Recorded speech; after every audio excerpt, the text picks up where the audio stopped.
Quarterbacks Jared Goff and Matthew Stafford are taking on their former teams. A little later on, we're going to set the stage for the big night with Mike O'Hara, who's been writing about the Lions for decades, and Lions great Eddie Murray, who was the kicker on that 91 team. But before we do that, it has been quite a week in politics. With the Iowa caucuses set for tomorrow night, we are now in primary season. And this past week, a new Local 4 Detroit News poll showed us, well, a number of things. First, a Biden-Trump matchup remains something very few voters actually want. But if it happens, Joe Biden has big problems in this state, a state that is critical to his re-election hopes. Meanwhile, the state's Republican Party is split into two factions that haven't been able to agree on who's in charge, which may mean that no one is actually in charge. Does it matter at the top of the ticket? Does it matter in the down ballot races? We're going to talk about it all this morning on Flashpoint.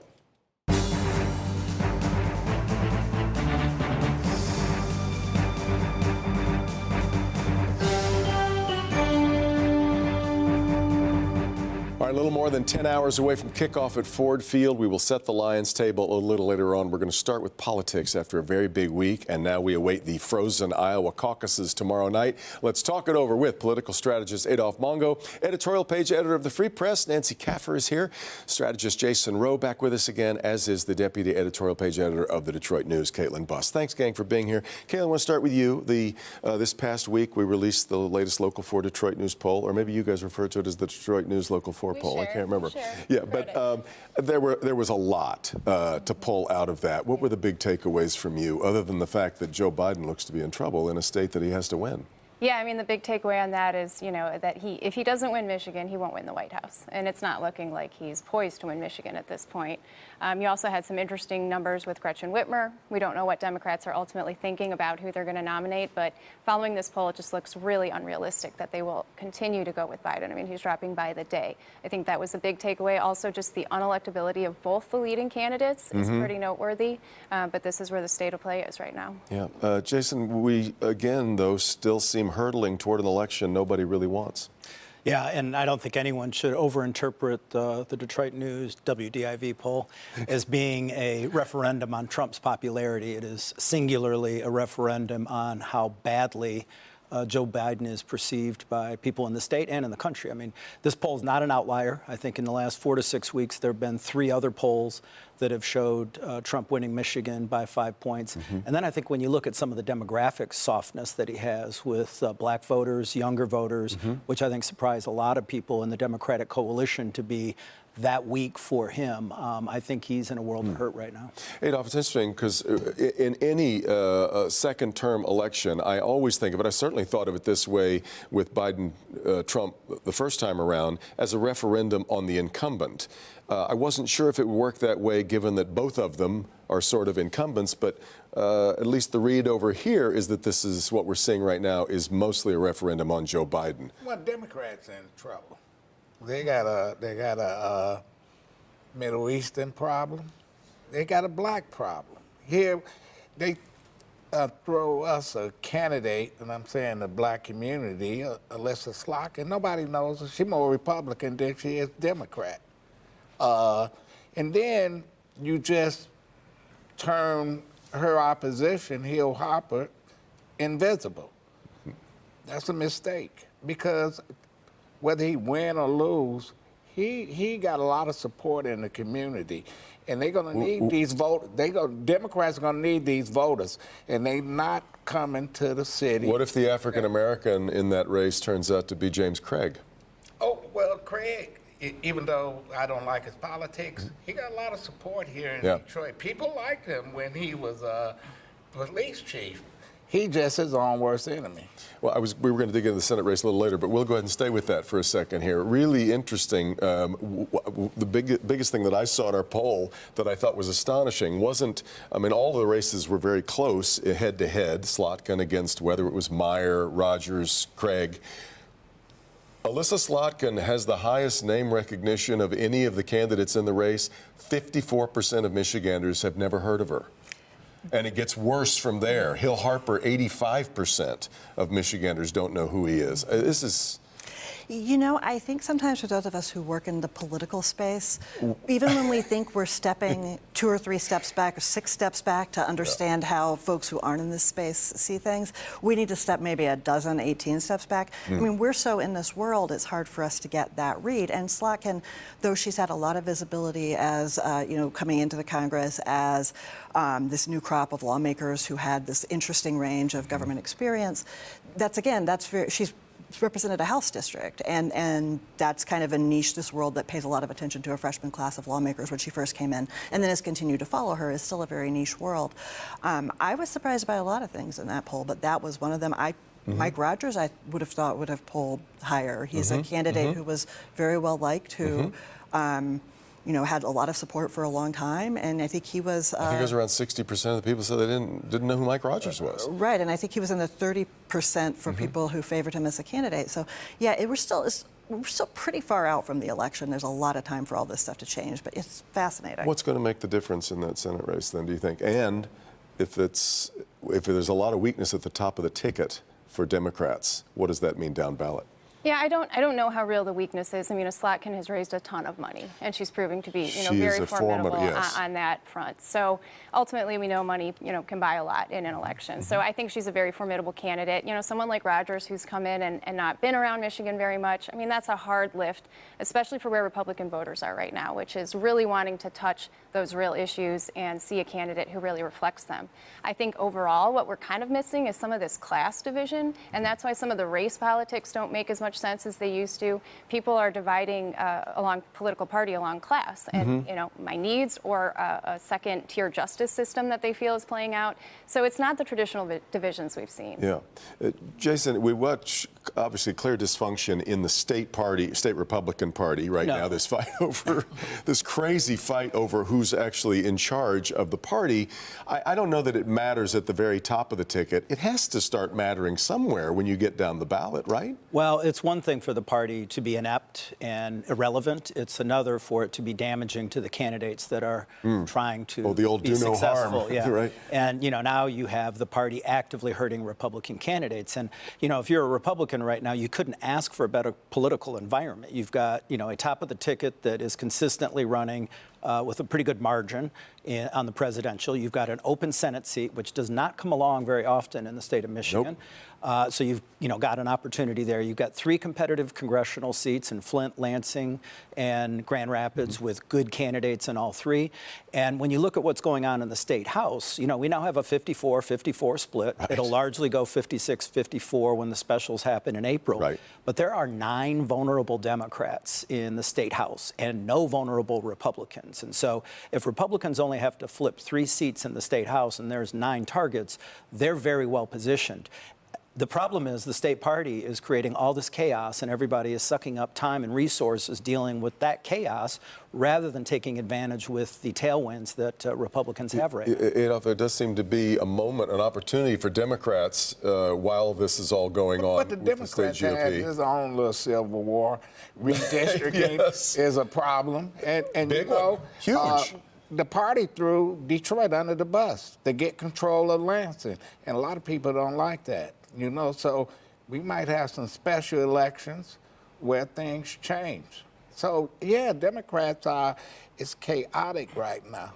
Yeah. What's the upshot here? If we're going to still be fighting over what district, the redistricting, which we all, it's funny because what the judge basically said was we've got too many amateurs and they're not really up to putting these together fairly, which was supposed to be the virtue of the system that voters in Michigan created in the redistricting. Yeah, so the judge said that their expert advice was bad and that they should have not listened to their expert or gotten better expert advice was the big takeaway there. I mean, I guess, how long did they work on this? A year, 18 months? If they didn't get maps that we were happy with in that period of time, I just don't think that's going to happen by February 2nd when those maps are due. I mean, at first, when you said upshot, I thought you were going to say upside, and I was like, upside? There is no upside. This is all no, mess. I didn't see that one. Yeah, I don't know what's going to happen with all this, but it's I find it hard to see how a rushed process is going to come up with something that we're happier with. The other thing that I wanted to make sure we got to, as we are now into the, as I said, with the Iowa caucuses tomorrow, we're now in primary season. Have we figured out exactly what this early primary in Michigan is going to mean to the Republicans and having to do this sort of hybrid version of a Republican primary in Michigan? I mean, it's not good for Republicans, and I think that was part of the intention, in splitting it up that way. The RNC hasn't really worked, with the state party. Obviously, there's a lot of reasons for that. I'm not sure they know where to call at the moment. What phone number is there? But it's going to be split. There's going to be 12, and then the remaining ones at the convention. Whether the party can fund the convention, how they plan to do that is still all up in the air. So I think of a lot of Republican voters who are going to feel that maybe they're really losing their access to the vote in this primary. I mean. Well, and you say convention singular. I mean, the problem is we have two factions that claim they're in charge of the party. So do we have two conventions? And if you're a presidential candidate in a campaign, which one do you participate in? Which one is binding? So there's a lot of challenges that come from that. I think the mistake that Republicans made is, in order to give some major donors an opportunity to go to the convention in August and get drunk, we sacrificed the opportunity for Michigan to be really relevant to the process and attract millions of dollars in spending, both in terms of advertising, but also investments in infrastructure that Republicans could benefit from right now. Yeah. And I do think, anyone running for president has the possibility of serving in a cabinet, seeking another office. I think we missed an opportunity to introduce a lot of future elected officials to what's going on in the state of Michigan. And I also think Michigan far better represents what America looks like than Iowa or New Hampshire. Yeah, no doubt about that. Adolph, though, I've asked the governor about this, about whether she's being a better Democrat than she is being a Michigander, because clearly we've all wanted Michigan to play a more substantial role and an earlier role in the primaries, but she's the governor of all of Michigan, and is it in her best interest to disenfranchise any state Republicans when it comes time to start picking candidates? To the victors go. Okay, that's kind of what she said. There's no question about it. One thing I can give Republicans credit, when they're in control, they move their agenda. Democrats get in control all of a sudden. They want to play fair and want to do this. We see what's happening. And man, you're in control of the House, the Senate. Now, take that hammer and start beating up on them, but they don't. But we do have a serious problem. Yeah. Can we get the votes out? Can the Democratic Party get the votes out, or do they do a Hillary Clinton where she didn't even campaign in Michigan, didn't send a piece of literature to anybody in the city? I could have got us 6,000 or 7,000 votes by myself. Well, staying home is a vote in a way, and that's it can cost you. So, I don't know if we told John Engler he needed to be a better Michigander than a Republican, or I know or other. I think a number of Democrats said that. I think there's not just two factions in the party organization. There's the two factions that are currently warring, and I think one of the things that it may be obscure if you're not in the Republican side is that these are both pro-Trump factions. This isn't the anti-Trump sort of traditional Republican trying to take the party back. This is two sort of level of that, fighting about which pro-Trump, pro-MAGA election denial faction is going to take control of the state party. And then there's this third faction of these other Republicans who did not like Trump, don't want Trump, who are Peter Meyer, the minority of the party at this point.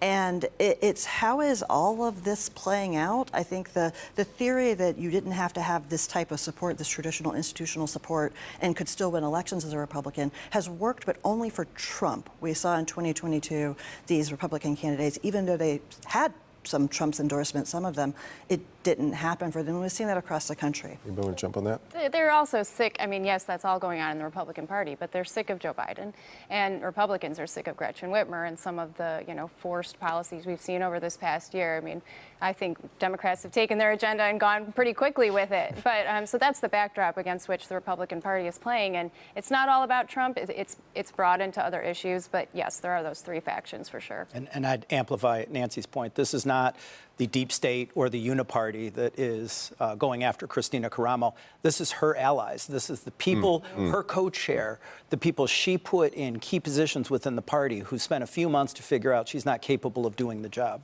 Y'all created that monster. We got to get to a break on that note. Thank you all so much for being here. Really appreciate it. We'll talk Detroit Lions as we get set for the playoff game tonight. When we come back on Flashpoint on Local 4.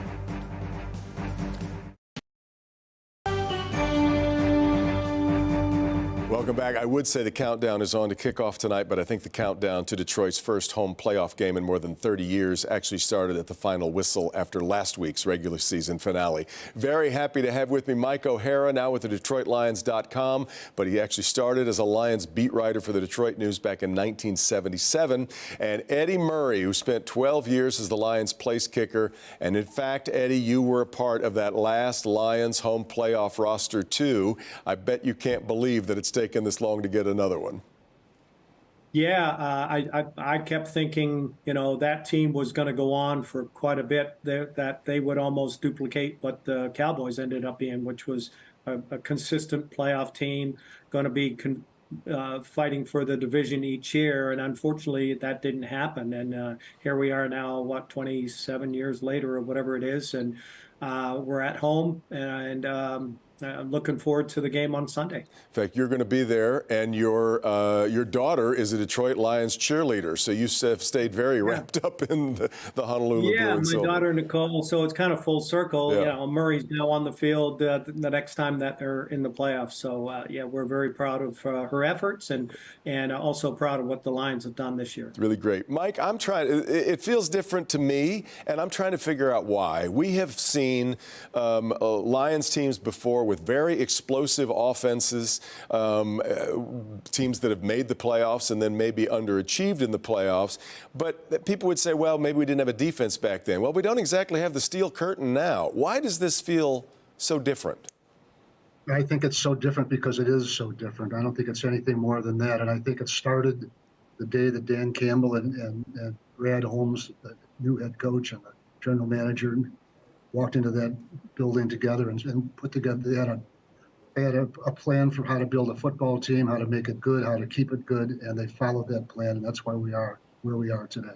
That's my opinion. Again, I mean, we've had really good offenses before. I mean, in fact, it was Matt Stafford and Calvin Johnson that were just wearing the scoreboard out there for a while, and a lot of excitement. But there's something, you're right, this energy that Dan Campbell has brought feels very different. But I also think it fits Detroit, don't you?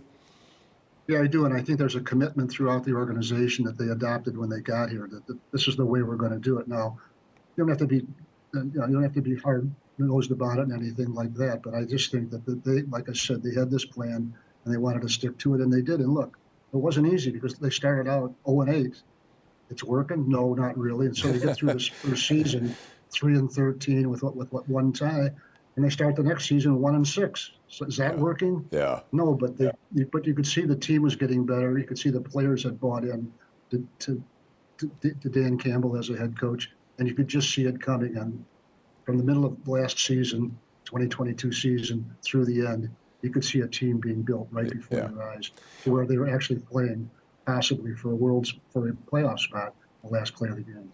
Eddie, I mentioned that you spent 12 years with the Lions. You actually, though, played for a total of 7 or 8 NFL teams. You were around a lot of different coaches, a lot of different staffs, a lot of different vibes on teams. What feels different to you about this one? Well, I echo what Mike is saying. The thing what needed to happen here was a change of culture, but also to continue to keep believing in what you wanted to do. There's been many staffs, and there's been many iterations while those staffs have here. I want to use Wayne as an example. I mean, we went from run and shoot to changing, bringing a fullback in with Corey Schlesinger. Right. There was changes to what was going on to try to make things better. I really appreciate the fact that they've stuck to what their plans are. I think Brad Holmes has drafted for what Dan Campbell wants. They've made the right additions in free agents. Because I know last year, what I noticed with the free agency guys that came in this year, at almost every one of their press conferences when they came here, they said they wanted to come here. I don't think I ever heard that in any other free agent prior to that they came here basically because we had to pay more money to bring them here. but the class of free agents that came in this year came in good salary situations, but they all said they wanted to come here. And I think that's really the key here is people have bought in. They've got a good system. They play tough at the right time. They've got some depth, which they haven't really had in the past. And I think because of those adorations that have all kind of come together, it's really, really been interesting to see how things have gone this year. Yeah. You know, there's been those crazy games that you've had, you know, where you thought, oh, that they should have won that, and they didn't.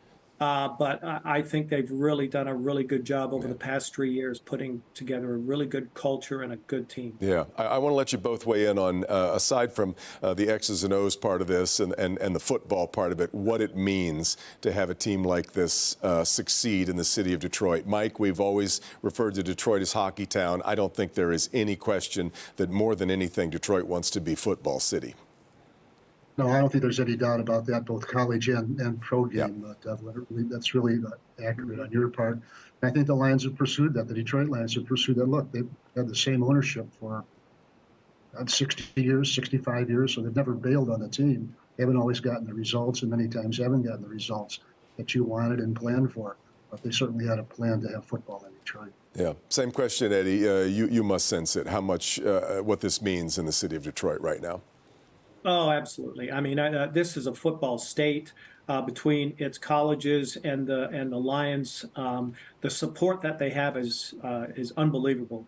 And I think this year really reflected it. If you look at how well they've traveled this year, right, Mike, when you've gone on away games, it is amazing the support that is on away games this year. And I think that really reflects just how this is a football state, but also they love their Lions and they love their state teams.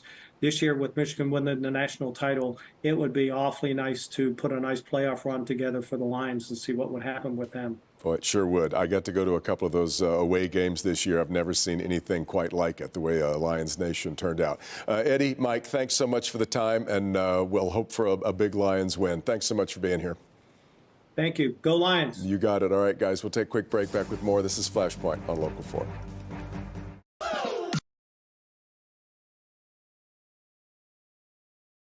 In on Local 4, 6:30 tonight. We'll get you set for the playoff game tonight, and then you'll see the Lions and Rams live here on Local 4 tonight at 8 o'clock. Have a great day. We'll see you next time on Flashpoint.